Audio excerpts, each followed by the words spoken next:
Hey, how's it going? I wanted to make this tutorial on MadMapper Scenes, Cues, and Conductors as quickly as possible, just to help some people wrap their heads around it a little bit more. I know that there's some documentation that isn't available yet because I'm actually writing it, but outside of that, maybe this will help you in the current state of whatever project you're at. And if you have more questions about MadMapper or even VDMX, feel free to reach out to me. You can leave a message in the comments, or my website is ProjectileObjects.com. Here I am on the MadMapper website as an official certified trainer based out of Pittsburgh, Pennsylvania. Yay! And then this is my Instagram account. So there's a few different ways to contact me. There's also my YouTube channel, which is probably where you're watching this video in the first place. So leave a comment and I will try and answer your questions. So right to it, you can think of the Conductor as like a master timeline. That allows you to arrange projects. So this is a project I did not so long ago. Really complicated, but long story short, it is triggering various scenes and cues.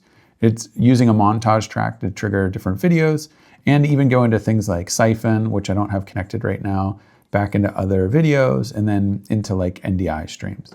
So the main thing I wanted you to be aware of is that you can come in here and make your scenes and cues like you would normally make them. At any point in time, you can also click Edit, and then you see how it says this Animate button down here?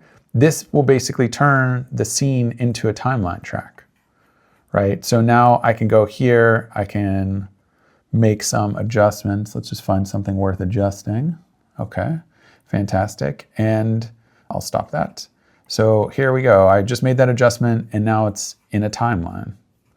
And where this might be confusing is, let's say I'm triggering from one scene to another. This one's gonna trigger this timeline. I can make it so that maybe it's just looping this section over and over. So whenever I trigger this, it's just gonna keep playing back this same setting, which it's gonna be small, but it's happening. And then this is also has its own 20-second pre-wait on it. 20-second fade, which I could also adjust to being like, 2 seconds. So run something like that back and then have it making its moves. So that would just keep looping. And then jumping back into the Conductor, let's say that we had a new timeline player track. If you're curious about what this means that you can double click on the track and then select the scene or the cue and bring it down here and lay it out on your timeline. So let's stretch this out. So these are actually the loop points, and it's showing me how many different times it's looping. So if I was to build out my show in the Conductor, or we can say the master timeline, when I get to this point and I hit play, it's actually doing it to the layer itself without me needing to be back here and hitting that scene or cue directly. So this is a way that you can actually, and these kind of go hand in hand. You can build out your scenes and cues, and you can trigger everything through here. So, and if you're not familiar, scenes are basically a snapshot of everything that's in your project, including the media that's selected, whereas cues could be something specific. So let's say I have this line pattern and we're working with something like the speed. There we go. I got to make it move. Let's make it go a little slower. So I can take this line, drag it into a cue. It has now saved the values specifically of this material and the setting. So if I, slow it down and I maybe take down like the number of repeats, and I increase the line width, and then I drag it into another one. Let me add like a little fade so you can see what's happening. If I hit this cue, you can see that it is it's reverting to the other cues settings. So we're adding that back in. So cues are great for adding and playing with the different nuances and elements inside of MadMapper without capturing the entire project. And the times when you'd really want to emphasize using cues is if you're going to have the same media playing throughout. You don't want to trigger a new scene and have that media restart or have it switch to something else. And sometimes this is how you can avoid things jumping, is by triggering it through cues. So if you think of all that, instead of these block type layouts as something that you can just lay out on a timeline, well, now I can come in here and I can just type in Q, I think that was Q2, and I can put that there. And then I can go next to it, I put Q3, put that there. So now in theory, these same values are going to change, but in a timeline. And if I go back to scenes and cues, I select this, I can either right click on this and do edit, or I can click the edit down here. I now also have the option to turn this into a timeline and animate it again. So if you want more control over this, so it's not just a 5-second, everything fades in.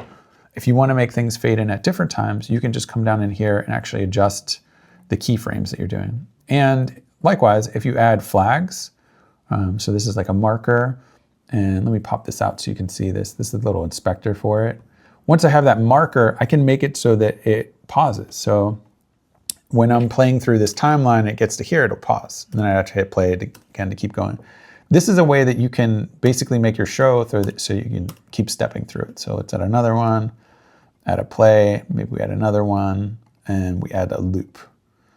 So let's just assume that we have some really cool content going on here. I hit play, it stops. I wait for my performer or someone else to get to the next mark, and then I hit play again.